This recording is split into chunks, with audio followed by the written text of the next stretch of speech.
On the Zoom side, and now I'm just waiting for the YouTube side to catch up before we get started.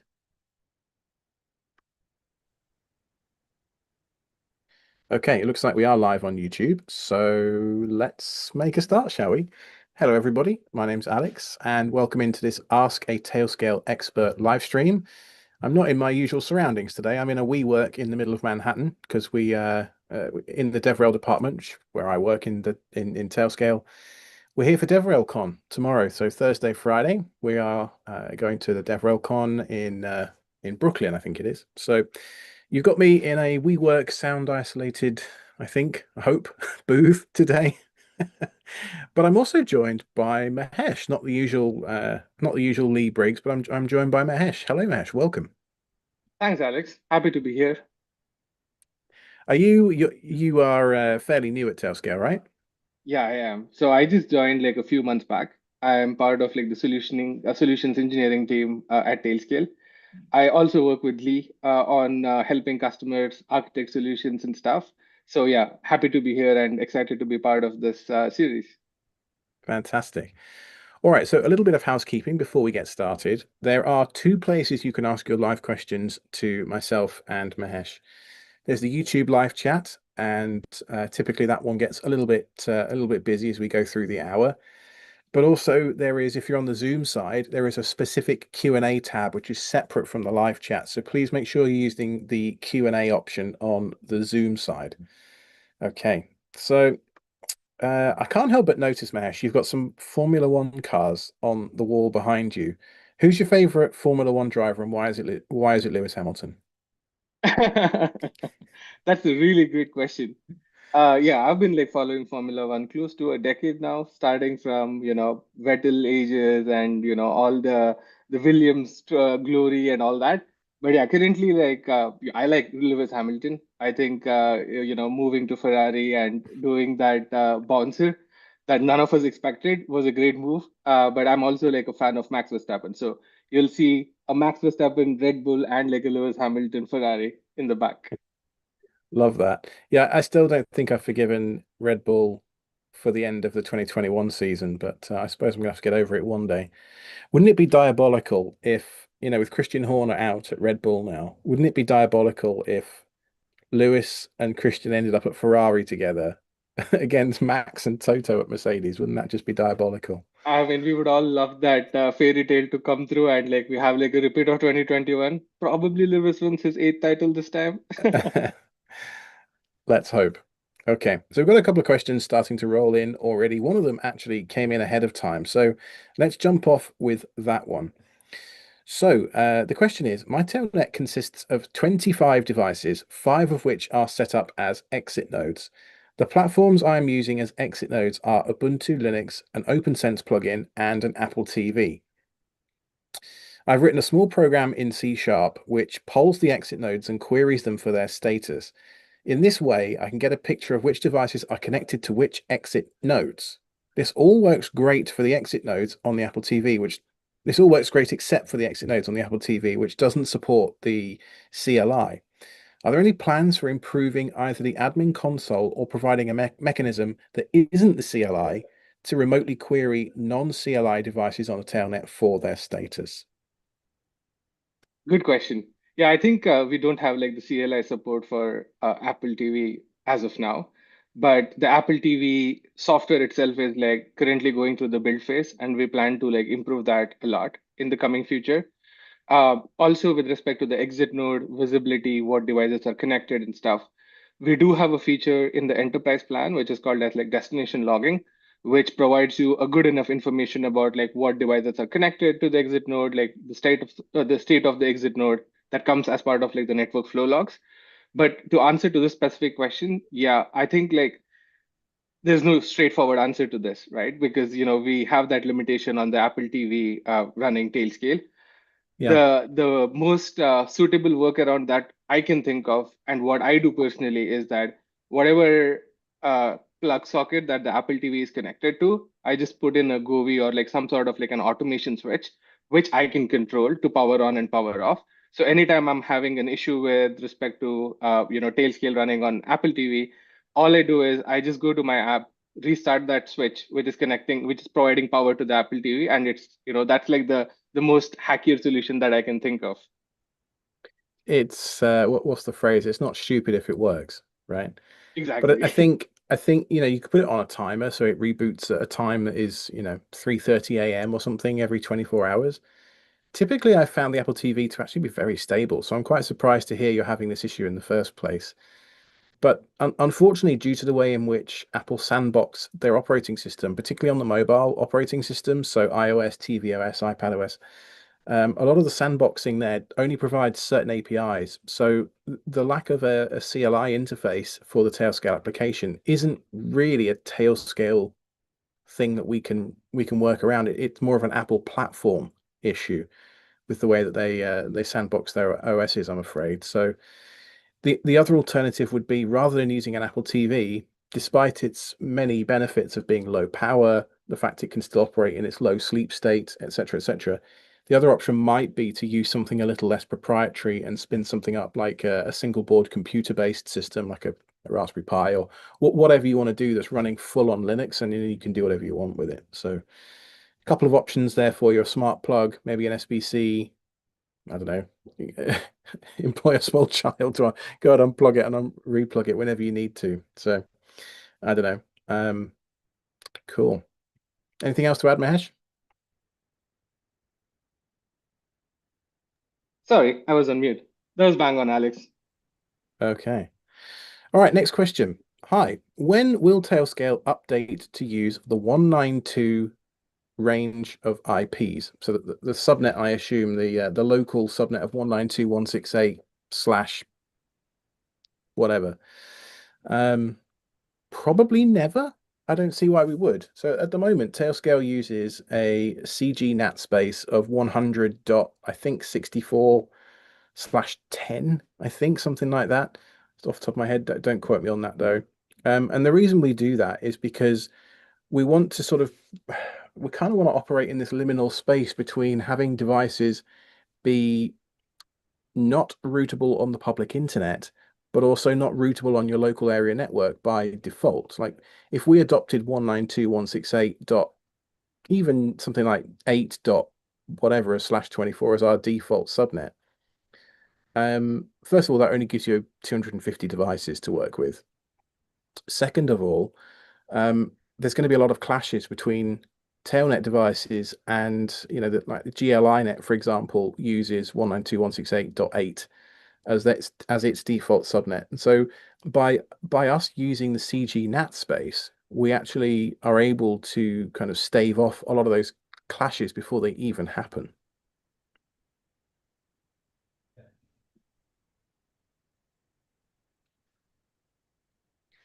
Feel free to jump in with anything else, Mahesh, if you want.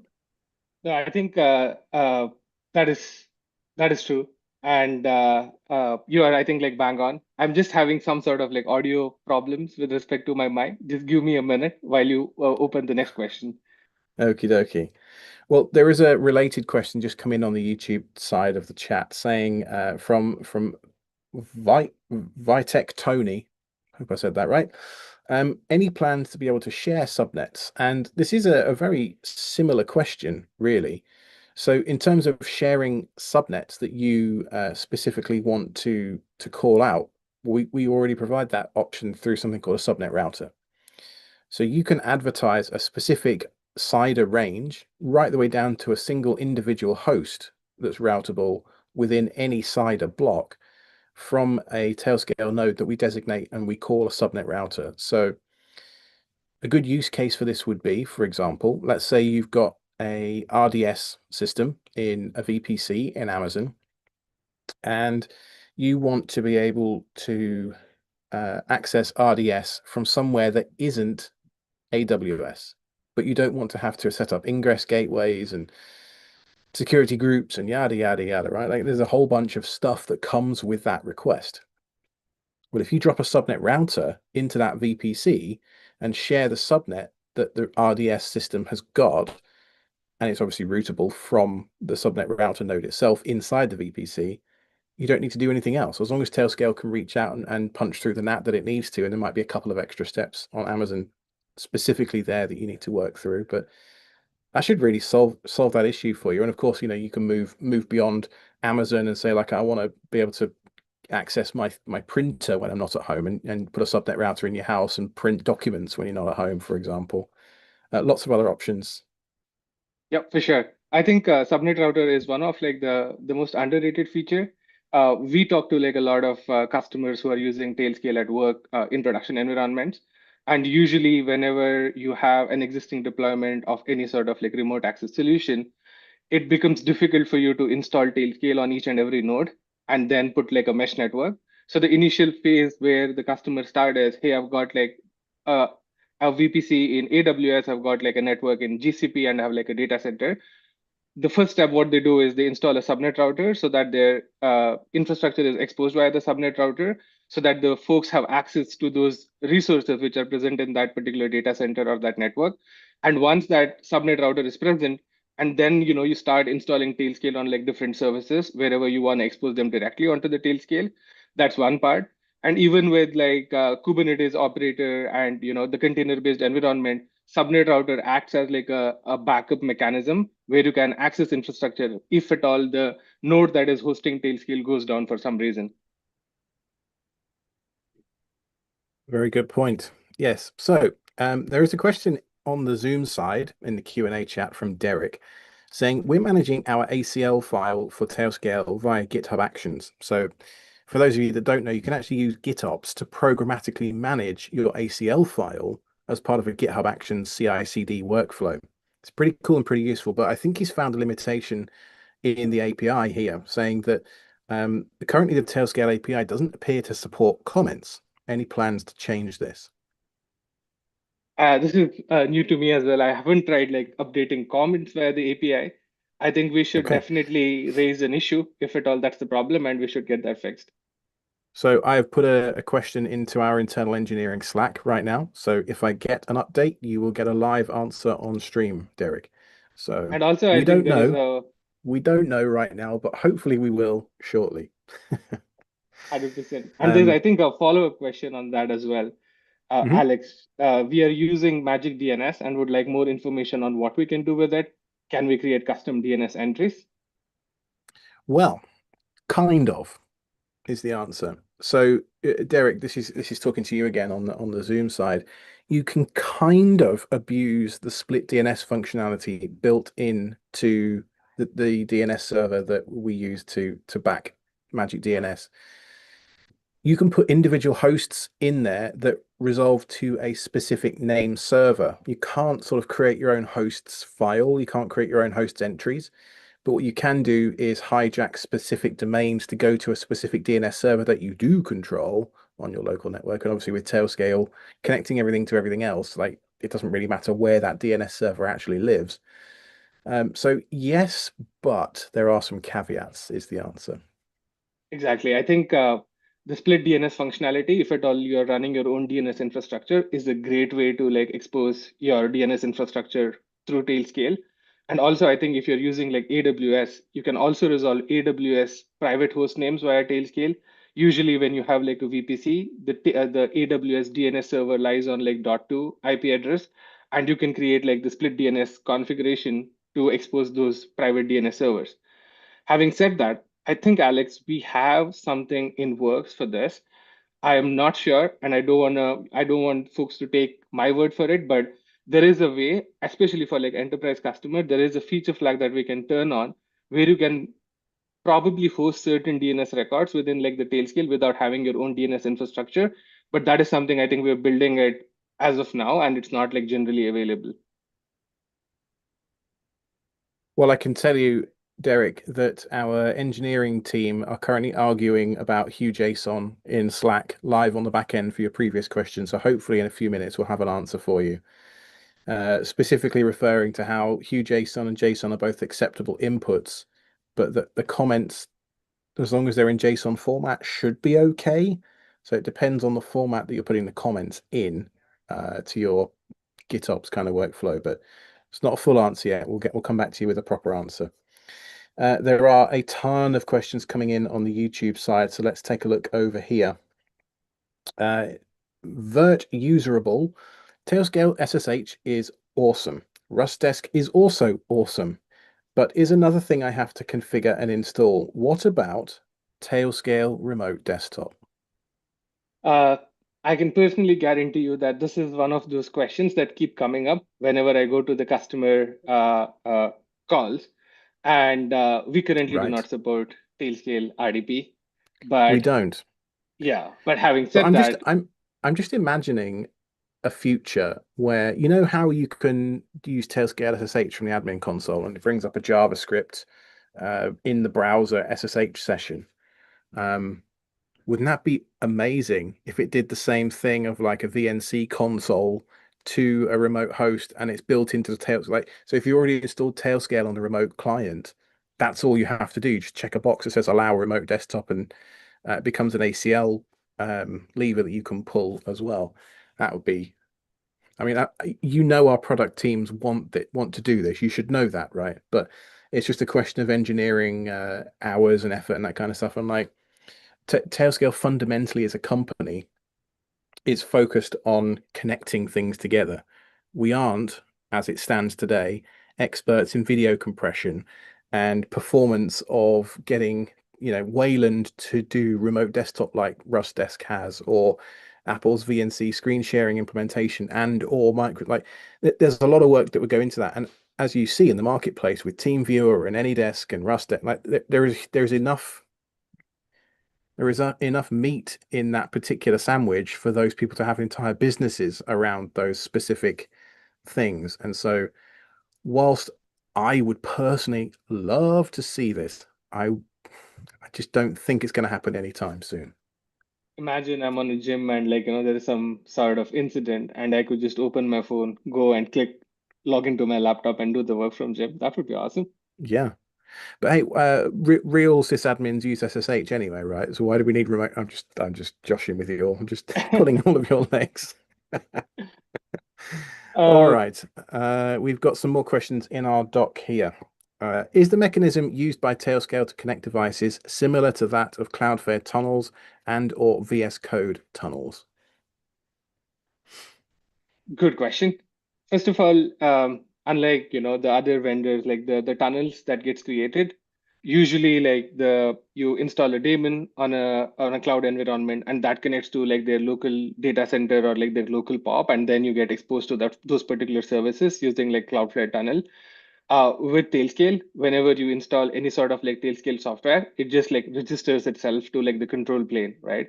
The architecture is slightly different in the sense that we do not send the traffic through any of the control plane, and the data plane is essentially like different.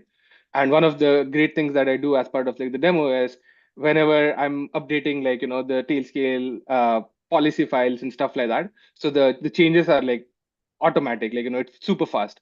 So whenever I'm trying to connect to any of like the application services that are hosted on cloud, I don't actually go through a different stuff. Like if at all like your connection is like relayed, then you go through the derp servers. But in general, I establish like a direct connection to that instance that is hosting Tailscale.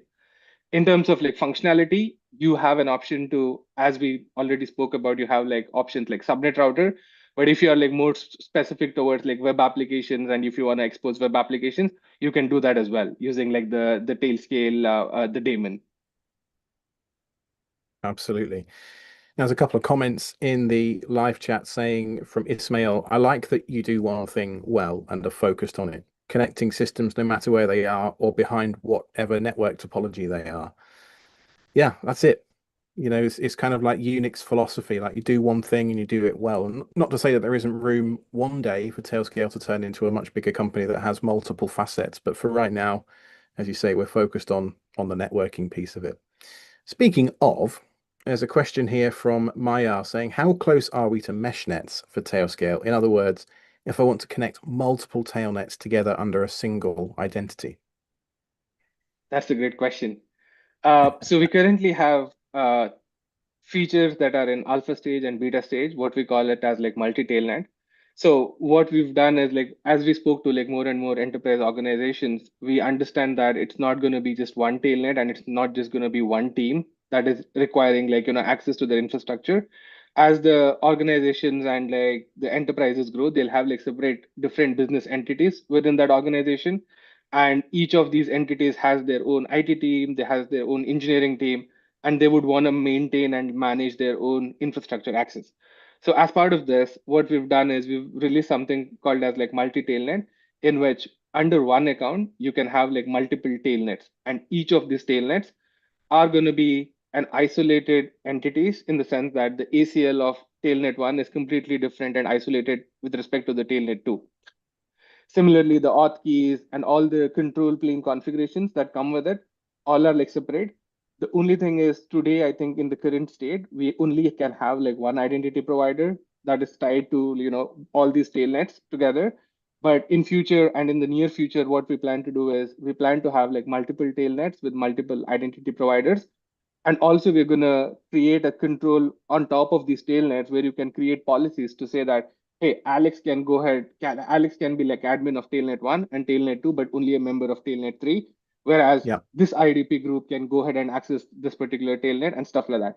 So, yes, the answer is yes. We are building some things on those lines, but it is not just available for everyone to test.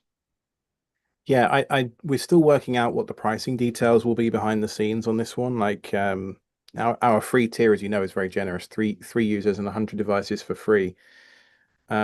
I don't know whether that will extend to multi-tailnets. So, for example, let's say I'm running an MSP. This definitely wouldn't qualify for the free tier if I'm running a business, but so I'm running an MSP and I want to have a different tailnet per customer site that like, I've got a florist's and a butcher's and a doctor's surgery. Like, I wouldn't want all those on one tailnet, for example. They'd want each their own tailnet. But me as their managed service provider would want to be able to reach into each of their tailnets and manage them whenever I need to and grant access and, fix stuff or whatever's needed to be done. So those for right now are the sort of primary use cases for multi-tailnets. I could see it being pretty useful for some larger enterprise organizations to separate, dev, test, and production environments too. Um, we've obviously got our just-in-time access, which is a way of splitting up a tailnet and providing access to certain resources upon request, you know, um, but it doesn't provide quite the same level of isolation that an entirely separate tailnet does. So we are working on it and it's coming soon. I don't think we have a release date for it yet, do we? For the multi-tailnet, no, not at the moment. Like, there are certain enterprise customers who are testing it out for their own functionalities, but we're still building the product. Yeah. Now, do you know much about Uh, SIEM? oh yeah, I do.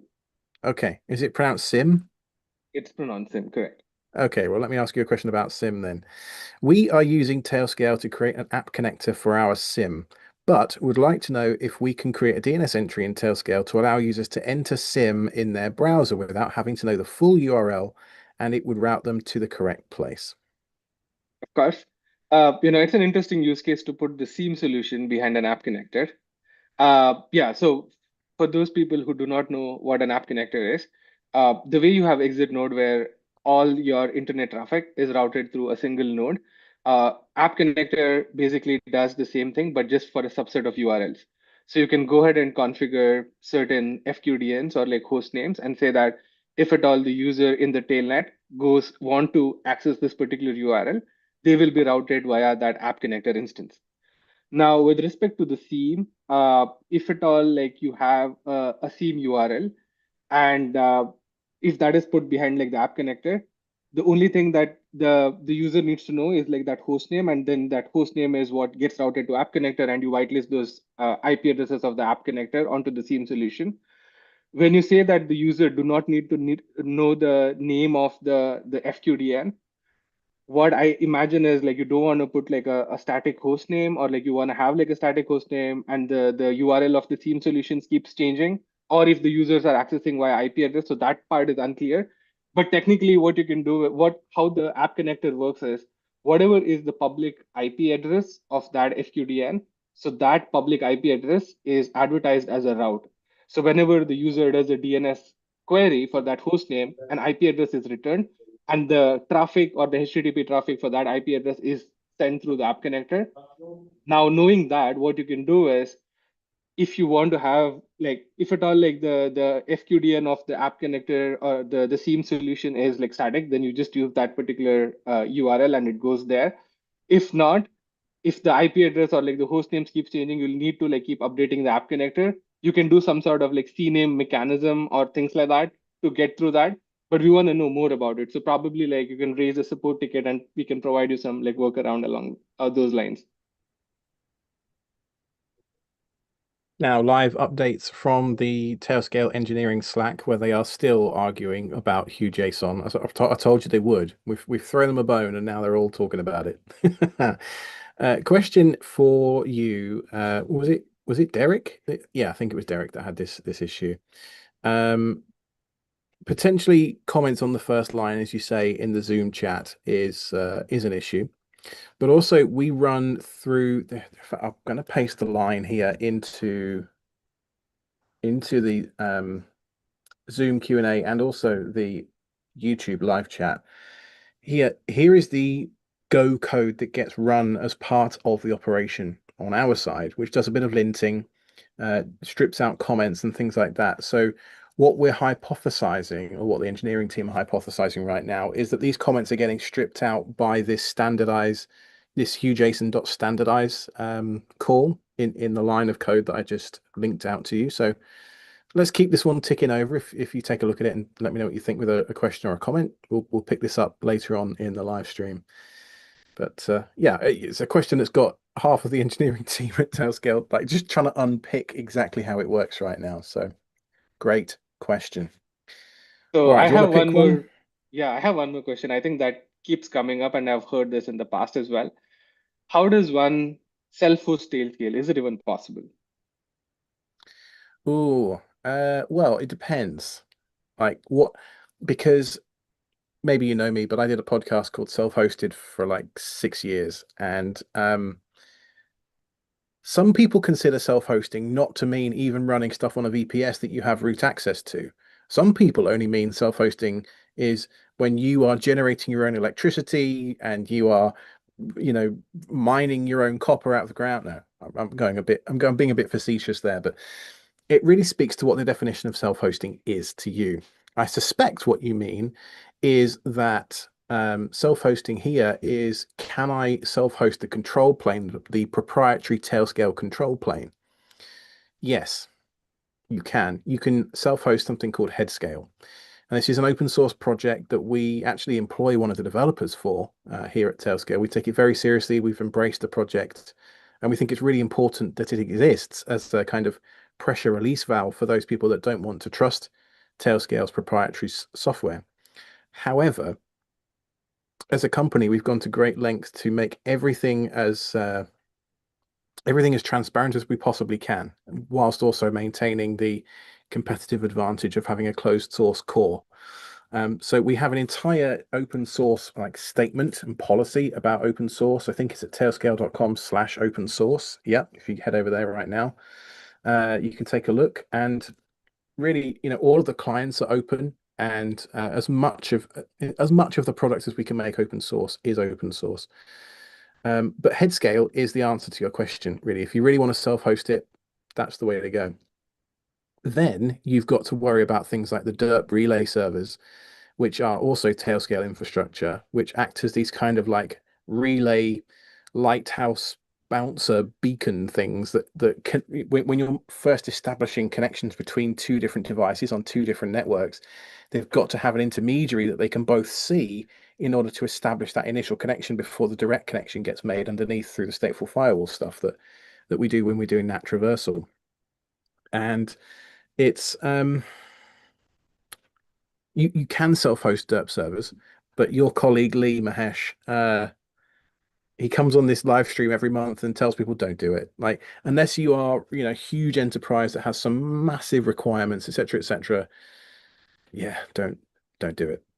Yeah, I second that. So first of all, with respect to like head scale, yes, you can go ahead and like run your own control plane, but it's not really scalable. Like we've seen customers try to do head scale, and if it's like few, like 20, 30 users, it starts, giving like performance issues, and it starts like melting up. So I wouldn't really recommend. And the second one is derp for sure. I it's There are only like certain very specific scenarios under which you would want to host your own derp servers. That could be either for like regulatory reasons, compliance reasons, the lot of like regulatory and like the lot of like whitelisting stuff that happens, that you cannot have just go to the internet and connect to like any random server. It's mainly under those scenarios is when we would just recommend you to like run your own derp server. And running your own derp server is also not straightforward. It has its own limit challenges, and like you need to know a certain technical aspects to run your own derp servers. So yeah, in most of the scenarios, just using like Tailscale derp server just works fine. But if at all there are very specific scenarios, in which case you can reach out to us either via support or like through sales channel, and then we can help you optimize and give you like the right recommendations. Absolutely echo everything that Mahesh just said. I would also add on to that that if you think about the economics of what's happening here too, Tailscale is a VC funded company, of course, private company. We have lots of customers and everything is healthy like that. But we have an engineering team of what, 50 plus engineers, all working on various features and quality and assurance and all that kind of stuff that's important as a startup, I guess. Headscale, I don't mean to sound disparaging when I say this because uh, Christopher and folks they do a wonderful job, but there's only a couple of them, and it's not their full-time gig. And so as a consequence, I always compare it to like Red Hat and Fedora. So the Fedora project has tens of thousands of contributors where it's open source, and then Red Hat picks the stuff they like, and Red Hat pays for engineering time and stuff like that on the Red Hat product, which pulls from Fedora. So the open source is like the cutting edge, and then they make it stable and slowly bring things into Red Hat and make it more and more stable.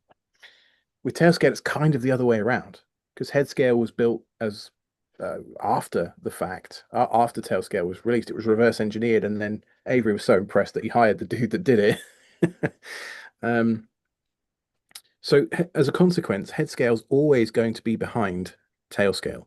Is basically my point. It just doesn't have the same amount of engineering time, engineering hours put into it as well. So it's not to say don't self-host Tailscale, but just be aware there are some caveats. You'll miss certain features. It won't be as easy. It won't be as seamless and as magical as the Tailscale products proper. Um, but yeah, you totally could if you wanted to. That brings us to another question. I think, Alex, you might be able to answer this. How to add an existing running container to Tailnet?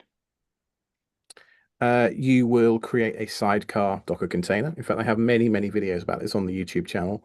But the short version is you would create a sidecar container, add in a line to the existing containers Docker Compose stanza that says network mode, and then you would tag the service of the Tailscale container that you've just joined to your tailnet. And then behind the scenes, what that does is it takes the two separate the two separate container namespaces in the Linux kernel, and it merges the networking namespaces together under the hood. So functionally, those two containers then effectively share the same networking namespace.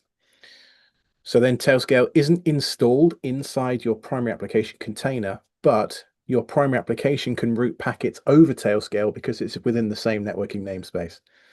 Um, it's a very complicated way of saying, yeah, just add a sidecar container and call it done. Awesome. Uh, there is another question. What is the best standalone device you would suggest to run Tailscale alone? I have it on my Unraid, but would like to have just one single device running that. Depends what for. So Unraid tells me that you are sort of a home lab adjacent type person that likes hosting stuff out of their proverbial basement, so to speak. And there's nothing wrong with Unraid. I suppose the downside is when you reboot, maybe. So you could look at running a firewall like OpenSense, where you can install Tailscale directly on the firewall. You could run a Raspberry Pi with Tailscale on it. You could run an Apple TV with Tailscale on it, as we talked about earlier in the stream. Um, it's kind of up to you, really. Like Yeah, there's and I think there's like if at all like the concern is with respect to the performance and you want to have like the maximum performance out of Tailscale, you don't really need to worry because it's pretty lightweight. The WireGuard is lightweight and the daemon itself is like few megabytes. It won't take a lot of stuff. The if at all like you're running like very really heavy workloads, then you just like increase the compute or like the power of like the underlying machine. But Tailscale in itself basically runs on anything, and we've got like customers who are like just flashing Tailscale on like Raspberry Pis, shipping it to like remote locations to use, control devices that are running on probably like a 5G network and stuff. So, software-wise, Tailscale is like pretty performant. You don't really need to worry about it. We hand off all of the sort of heavy lifting to the Linux kernel's IP stack, really, with IP forwarding and all the rest of it. So, like, Tailscale itself isn't doing any heavy lifting, so to speak. Maybe a little bit of encryption with WireGuard, but even that's in the kernel, so it's still pretty performant. Um, where you find where it gets interesting is when you're looking at the amount of memory that a container uses. I've done a bunch of testing about this because I've had the feedback in the past that one sidecar container per service is very wasteful when it comes to, the system resources. I just don't buy it because Tailscale uses less than 20 megs every time. And in modern systems, 20 megs of RAM, I think we can all spare. Even let's say we've got 10 sidecars, like 200 megs of RAM, I think we can probably swing that these days. So from my perspective, in my ivory tower, I think one sidecar service per service in Tailscale's land, like performance wise, you could run that on pretty much anything from the last, dare I say, 10 years. Exactly. The next question is something that I had when I was not part of Tailscale and I was using for my own personal lab. Is there a way I can use my personal domain email to log in instead?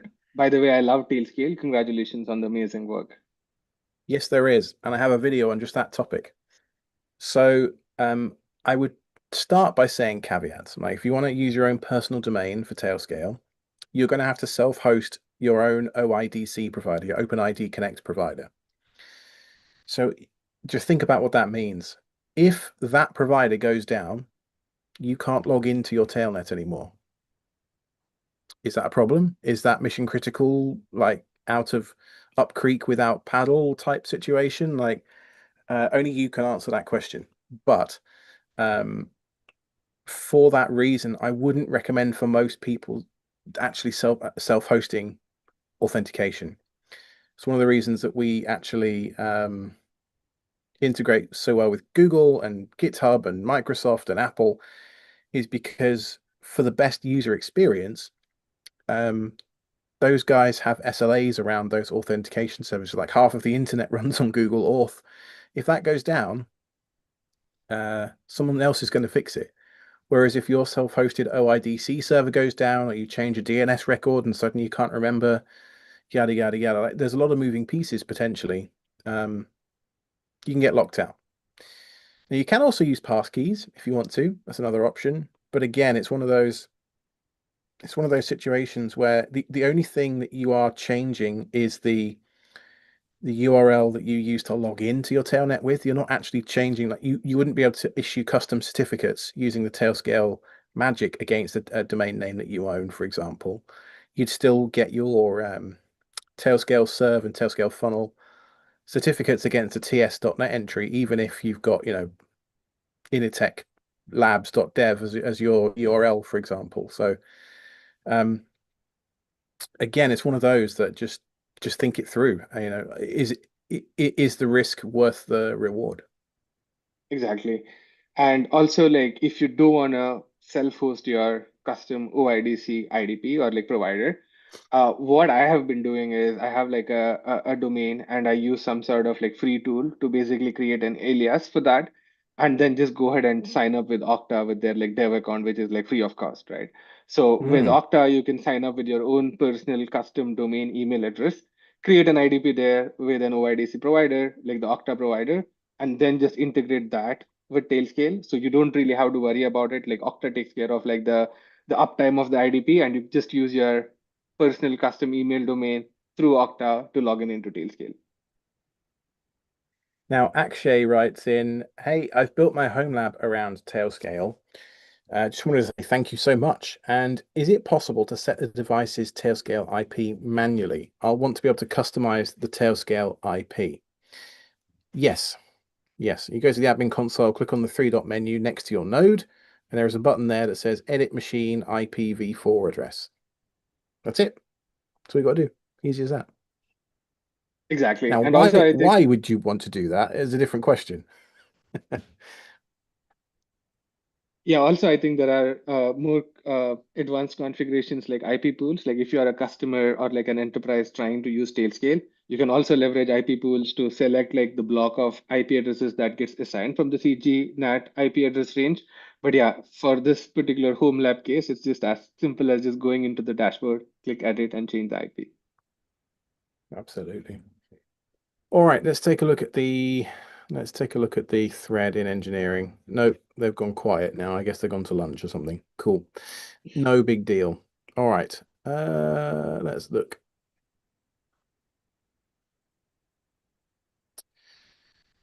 Please Our make it more intuitive to switch tailnets on the mobile app. Having to force a log out and log in to switch tailnets is painful. Is that true? Let me just have a quick look. I'm going to open up Tailscale on my phone right here, and certainly on an iPhone at least, I can change. I'm aware this is very rudimentary, but I can change between tailnets here. So you can see I've got two tailnets logged in on this specific device. I don't have to log out and log in each time, and you can have many different tailnets on iOS. Is that true for Android as well? Do you know, Mahesh? I'm an Apple user as well, but I think so, Oh yeah, yes. Yeah. Yeah, it's yeah, as good as simple as like just like adding the whole amount of like accounts that you want. And as an SE, I have like probably like 10 different tail nets that I'm connected to, and it's just going to the app and like switching between the account, and it just like in a matter of seconds you're connected to the other tail net. yeah. Now, question comes in from CLX. Is there anything we can be excited for in terms of new features coming in the near future? Well, we already hinted at one, didn't we? Multi-tailnets. Yeah, multi-tailnet is like the big one.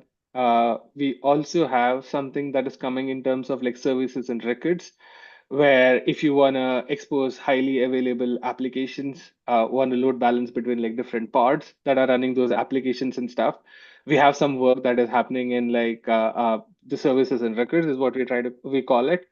uh, Also, I think there are a bunch of optimizations that are happening with respect to like the exit node functionalities and like, the whole existing functionalities where we're just trying to make it like much more uh, friendlier and like much more feature rich depending on like all the feature requests that comes in.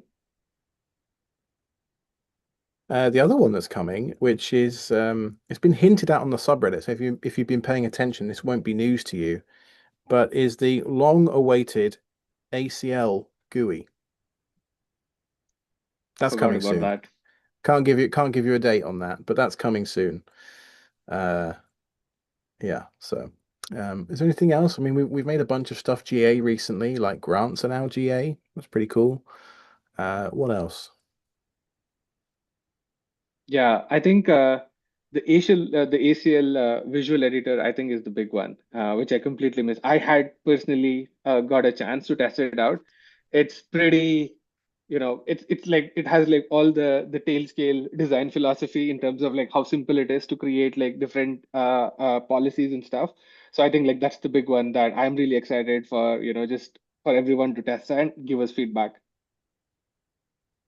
We have a question here saying, is this an ACL only UI or is this technically a grants UI? Well, yes, but yes.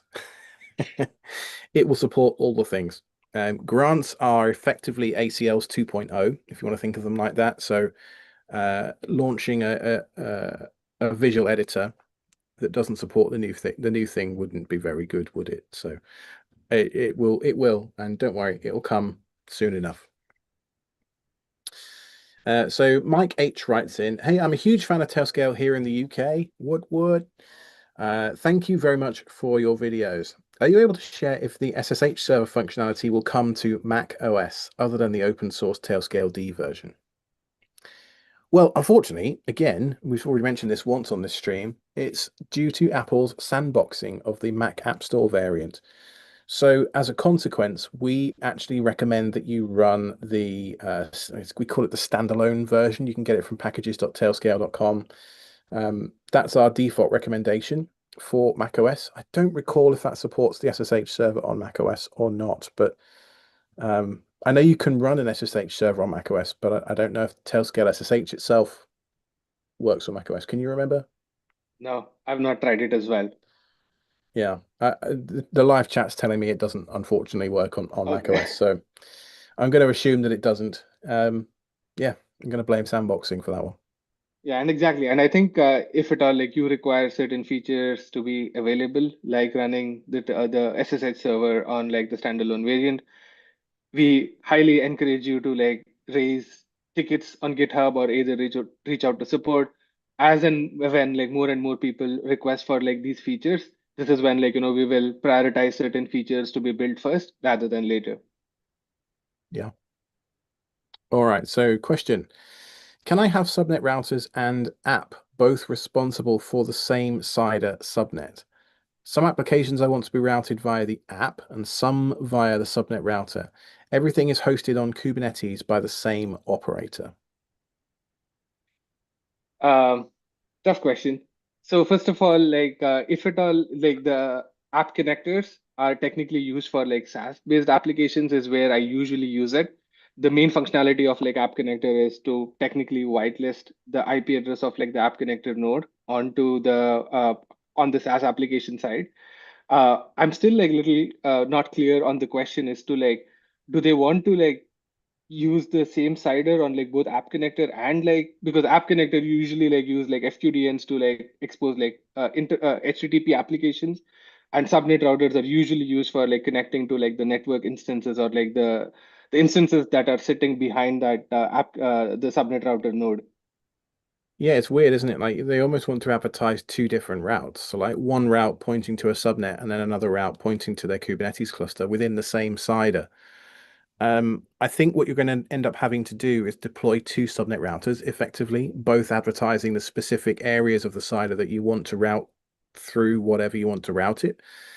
The Kubernetes side of things, you could just run a pod that acts as your subnet router within the cluster, and then the non-Kubernetes stuff you just run as a VM or whatever you want somewhere else. It could even be another pod in the cluster if it's got a way to route the packets. But it's just advertising a different subnet. So um, you can't there isn't a way to do like split DNS for CIDRs. You just have to run two separate forwarding because what happens is the routes get published from they get published to each Tailscale client. So each client has a local copy of the routing table so that it knows where to send certain packets. And so if you end up in a situation where you've got one massive slash, I don't know, slash 16 or something, and you want to route half the packets to one side of it and half the packets to the other, well, how is the routing table going to know, and how is the Linux kernel going to know what to do with those things when they arrive? It's not. So you've got to create two separate routes going to the different places that you want them to go. And I think that will be the answer for you. Exactly. Yeah, just like splitting out like the subnets and just having them advertised independently is like the way to do it. That also like I want to also touch upon like the 4 via 6 to the people who are listening. If at all like you've got like two identical infrastructure with the same subnet, there's also an option of 4 via 6 where you can go ahead and have overlapping IP addresses like exposed via Tailscale. That's like an interesting feature that I just wanted everyone to just test it out. Absolutely. The engineers have come back for lunch and they're still talking about it, by the way. But we don't have a firm answer for you on that one yet. So I think Derek I think Derek dropped anyway from the stream. So maybe he'll watch this back later. But Derek, if you are watching, send me an email, alexk@tailscale.com, and we will pick this one up for you. Okie Uh, dokie. Time for another question. Which one do you want to pick? I think there is one interesting. So, does Tailscale have a place that they publish their external IP address? So that way, if we run our own OIDC on internet, only those Tailscale IPs are able to access the OIDC server, and we can block all the other traffic. We just made a bunch of changes to that this week, didn't we? Exactly. So we just like published. Is that available now, Alex? Like, can they use those IP addresses to whitelist their like Tailscale control plane, or is that we are just like rolling it out? I I actually don't know. I think so. Like, we recently announced the Tailscale IP address range. So these IP addresses are basically like the Tailscale control plane IP addresses, which you can go ahead and like whitelist on your whatever provider, like your IDP or like anywhere else. And even like when you want to talk, like the Tailscale clients will use these IP addresses to reach to the coordination server. So yes, this one is available, and probably we can share some links on that. Now, there's a question here in the chat saying, are custom domains coming for Tailscale Funnel and Serve? Do you want to take this one? Uh, I don't think so in the near future. These are like the very common questions that I get when I get into customer calls. Custom domains for like funnel serve, custom domains for using like as a magic DNS host names. Uh, these are currently like all these domains are going to still use like the Tailscale domains. Probably in the future, we may have a scenario where you can get your own domain and use Mahesh.com, part of like the Tailscale, the magic DNS. That would be awesome. But unfortunately, at this point in time, we don't have that option. And the reason for that is when you look at what is trying to be done here, so custom domains, we provide TLS certificates for every Tailscale customer for free, whether it's on a free tier or a business plan or whatever, at ts.net. And the reason we can do that is because we've established the trust that TS. So when you're issuing a TLS certificate, you're trying to establish that the person who owns the domain is actually the person who owns the domain, and they are who they say they are. If we wanted to support custom domains, we would have to integrate logic somewhere in order for you to be able to submit your own Acme key to verify and put things in whatever DNS provider that you're using to do DNS challenges and stuff as part of the Acme process and yada yada yada. It gets very complicated very quickly to establish that chain of trust. And so it's just not a priority for us at the present time. As much as, Tailscale's full of a bunch of nerds that would actually, myself included, love to see this feature, the lift, and I've been in engineering meetings where we've sort of talked about it, in terms of prioritization, it's too complicated and there are too many like you're basically trying to go from an Apple style model of like a MacBook is what it is, like the CPU, the RAM, the screen, and like it tails get that's Tailscale today. It's like it's a package deal. Whereas instead you're moving into like building a PC where you're trying to build like modular Lego building blocks where you want to provide, some people are using Cloudflare for their DNS, others are using Namecheap, others are using Porkbun, or who knows whatever other providers. Now, there are libraries out there like the Lego library, funnily enough, that would trivialize some of that stuff, but making it feel as first class and as native as what ts.net does today, very difficult.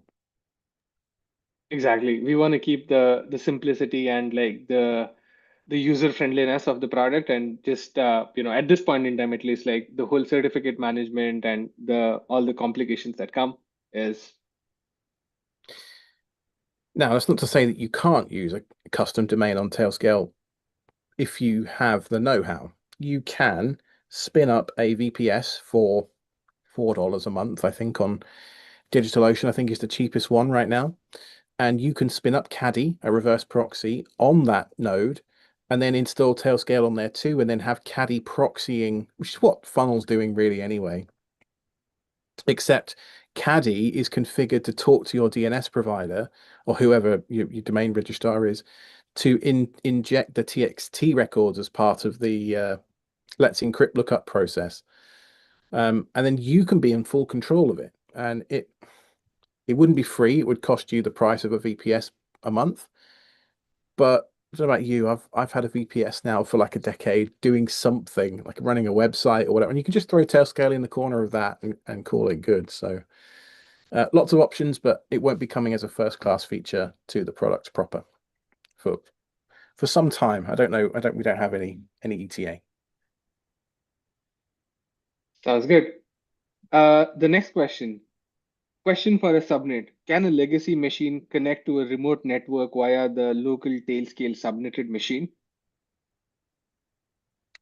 Say that again. I need to process that again. Yeah, I think question for a subnet. Can a legacy machine connect to remote network via local Tailscale subnetted machine? I believe like what they're trying to ask is, Yes. can a system sitting behind a subnet router connect to another system? If you publish the routes correctly, yeah. Because so what happens when you're, let's say a browser makes a web request, it does a DNS lookup and it returns, let's say you're looking up um something that resolves to a Tailscale IP. Well, first of all, that DNS entry needs to exist somewhere that that legacy host can resolve and get the correct IP address for. But then secondly, when the kernel does its internal routing table lookup to decide where to send that packet or which network interface to send it out of, etc., um, it needs to know where to go. And then when that packet hits the subnet router then has to know how to forward that on to the remote host. So there's a few hops involved, but yeah, totally doable. Yeah, I think we also have a documentation on our KB article called as site-to-site networking, which is basically what you're trying to achieve. So you will have like two subnet routers on either side, and whatever machines that are sitting, if they want to reach to the other machine, you just have to configure your routes within your environment such that like the remote machine's IP address, whatever that range is, you need to make sure their next hop is like the Tailscale subnet router that is sitting locally in that infrastructure. And the subnet router will then forward it to the other subnet router and reach it, right? So subnet Yeah. router typically is very good in terms of like receiving connections. But if you want to initiate connections from a subnet router sitting behind a subnet router, you just need to make some route changes so that the routes are taken care of. And it's usually like, it's pretty straightforward as well. Absolutely. Well, I'm just looking at the time and notice that we are pretty much out of time. So that hour absolutely flew by. Now, if you're going to be in New York at DevRelCon over the next couple of days, do come and say hello. Myself and my colleague Kevin will be there. Where can folks find more of you, Mahesh? Oh, okay. So I'm gonna be in Vegas for like the VMware event. You can come and find me there. And if at all, like I'm also like if at all like you reach out, if you have any questions or things, you can always reach out to like sales@tailscale.com for any interest in Tailscale. I'm part of like the sales team, and I will be in touch as well. Fantastic. Well, with that in mind, I think we'll say ta-ta and thank you all so much for coming. And until next time, I've been Alex from Tailscale. Thanks, everyone.